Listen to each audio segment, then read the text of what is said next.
Hello and welcome back to another update where I cover the latest developments throughout the front line in the Russo-Ukrainian war. It is your host Weep Union, and in this one there is a massive update that is due to the fact that the Russians are currently undergoing a rotation in the Donetsk region, both in the Pokrovsk and Kursk direction in the south, all in anticipation of a new phase in the Russian offensive. What we're seeing is that the Russians are rotating back in some of the most elite units to launch a new offensive ahead of the United States election, which takes place in just under 3 weeks. That is in and of itself its own discussion. But for this one, we see that numerous new offensive operations are taking place in the south and eastern section of the front line in the Donetsk region, and we have to cover that. There's also a large gray zone in the Kursk region of a lot of reports that have yet to be confirmed. Starting out in the south, we see that the Russians are storming Krasnohorivka, where they've managed to gain a foothold in the southern parts and kick the Ukrainians out of the eastern parts of the settlement. With this, the Russians have likely gained a proper foothold within the settlement, and the battle over the settlement itself will commence, as the Russians will look to gain full control of it. It will also likely be combined with an assault in the northern direction towards Antonivka. Heavy fighting is taking place in this direction in relation to these advances. In the direction of Maximilianivka, the Russian Ministry of Defense claimed full control over the settlement, and recent footage that I missed a couple days ago from the 11th of October actually geolocates the Russian positions to be in the central parts of Maximilianivka, and that was 6 days ago. This means it is actually likely that the Russians may have full control over Maximilianivka, especially since the Russian Ministry of Defense reports based on reports from the soldiers on the ground, and the ones from the center group of forces in the Pokrovsk-Kursk section of the front line is usually honest about their captures and report them in hindsight rather than ahead of time. So it is very likely that the Russians have gotten full control over Maximilianivka. However, until the situation has cleared out, I'll leave it at what was geolocated 6 days ago. Control over Maximilianivka would lead to the beginning of the Battle of Kursk, as the Russian road to Kursk would be empty. There would only be the fortified positions between the Russian and Ukrainian positions, and that would mean the Battle of Kursk starting. At the same time, the Russians have met with success both to the south and west of Sukhorina. The Russians have managed to capture the first line in between Novoselidovo and Ismailivka, cutting off the connection between the two settlements, and this will likely lead to offensive operations towards Novoselidivka to gain control over that. At the same time, the Russians continue offensive operations northwest of Sukhorina to the fortified positions of the Ukrainians located northwest of the settlement and northeast of Novodimitrivka. This is to cut off the supply line of the Ukrainians south of Selidovo in the southern flank.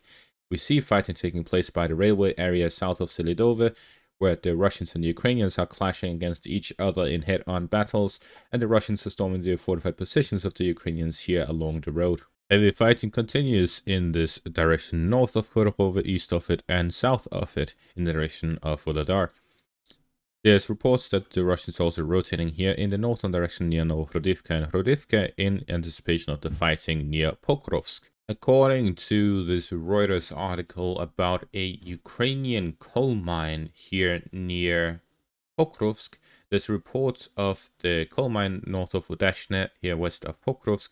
In this coal mine here, which is clearly seen, it is a very modernized one compared to the ones near Volodar. The Ukrainians are coking some coal, which is used for the creation of steel in Ukraine, and it is one of the major producers of coked coal, which means, summarized, extremely important revenue for Ukraine would be cut almost in half if the Ukrainians lose control over the mine.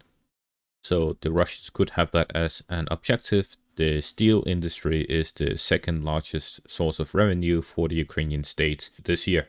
Therefore, there would be serious complications for the Ukrainians if they lose this mine here to the west of Pokrovsk, and with the fighting taking place near Selidovo and ahead of Pokrovsk, Pokrovsk will likely become a battlefield soon, and following the capture of Pokrovsk, the Russians would be able to pretty much have a clear road towards Urashne and cut off the Ukrainian access to the plant. And if the Russians gain within 5 kilometers of it, it will likely be evacuated, as it would be within close enough proximity to the Russian forces that it's not safe to work there anymore. But in general, we see that heavy fighting continues here in the Pokrovsk section of the front line. In the Chasiv Yar direction, there is a significant breakthrough of Russian forces, which was duplicated here in the southern outskirts of Chasiv Yar. As for the territorial changes, they are not definite. I'm not exactly sure exactly how much the Russians have captured of what I have marked off here, as the only geolocated footage is from the southern outskirts of Chasiv Yar, and I just had to look at the map based on the fortifications, how long has taken between the Russian capture of the foothold across the canal by the TO504 highway and the positions here in the southern outskirts of Chasiv Yar. Logically speaking, which route would the Russians have taken to gain control over the southern outskirts? And I have deduced that the Russians would likely have advanced along the highway, capturing the fortified positions in between the Russian foothold that they already had in the forest patches south and the ones with the new foothold in the north. To connect the two sides, this will allow the Russians to then capture the fortified positions.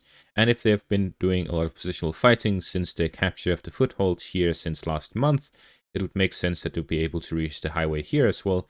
Capturing these fortified positions also creates a zone at which the Russians have a foothold across, and there's no proximate Ukrainian positions, which would then allow the Russians to have a proper strong foothold across the canal to allow for an assault towards Chasiv Yar from the south and developing offensive operations in that direction. It's likely that the Russians would also have control over this mine area here in the south of Chasiv Yar. However, it is again unclear exactly how much they control. So I'm waiting for further clarification, further footage, anything that can point towards what has been captured and what hasn't been captured. But this is my logical conclusion. But just keep in mind, it may change at any point, as I'm not completely clear on what they control. But it is not like Krasnohorivka, as there was Russian soldiers geolocated in this location raising their flag, not just a drone dropping it. So the Russians are present and have control over the area. What does this mean for the Battle of Chasiv Yar? It means that the Russians are now fighting on 3 parts of Chasiv Yar: the northeastern outskirts, the eastern outskirts, and now the southern outskirts of Chasiv Yar, attacking the settlement from 3 separate directions.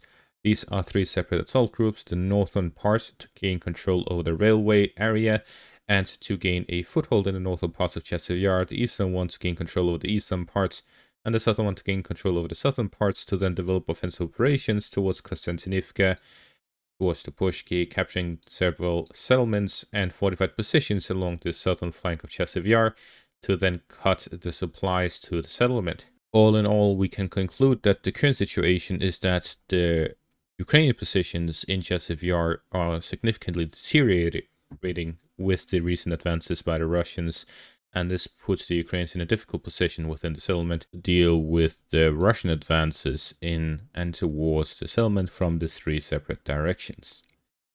Moving further north, we see here in the direction of Verkhnoukamyansk, the Russians have advanced in the northern flank of the settlement. According to this geolocated footage, the Russians launched an armored assault in the northern parts, which was stopped by heavy Ukrainian fire here in the direction of Verkhnoukamyansk. It is clear that the Ukrainians have a very strong defense here in the Siversk direction, and any Russian assaults has suffered large losses in this direction. It is similar to that of Volodar during February of 2023, that the Russians, if they just increase the amount of soldiers they use, they simply just take more casualties. Therefore, the Russian objective right here is simply to launch smaller assaults to then make some small incremental advances that add up to what is commonly referred to as death by 1,000 cuts. And any other operation seems to be inefficient, as we see from the developments in this section of the front line. Any advances the Russians have made has ended up being pushed back due to Ukrainian counterattacks, and the Ukrainian forces here are really incomparable to that of the rest of the forces in the rest of the country, because no section of the front line has been as successful as the Siversk section for the Ukrainians. And just like I complimented the Ukrainian general defending this section of the front line a year ago, I'll repeat that again, because whoever is controlling the direction of Siversk is the most competent commander in the Ukrainian army, and it is not even a competition. Moving on to the Kursk section of the front line, the Russians have managed to capture the remaining parts of Lyubimovka, clearing out the settlement from any remaining Ukrainian forces. They are now moving on to Tulsi Luk, where they are looking to gain control over the remaining parts, closing off the pocket and developing offensive operations south of Zeleny Shliach. So we see that heavy fighting continues in the direction of Tulsi Luk, where the Ukrainians are encircled and completely cut off from any escape or resupply. At the same time, heavy fighting continues in the pocket here in the north, where continuous reports suggest that Russians are near Malaya Luknia. Some claim that the Russians have captured Viktorovka and Staraya Soroshnia, yet there's no confirmation or geolocated footage confirming this advance by the Russians. Therefore, it remains in the gray zone until more information has cleared out and any doubt is gone.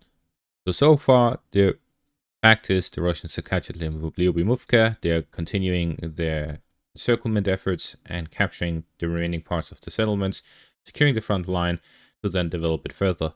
The Ukrainians sent additional reinforcements to Kursk. This has left the southern and eastern parts of the front line exposed, especially with the new information that the Russians are conducting a rotation to prepare for an offensive starting around the 20th of October.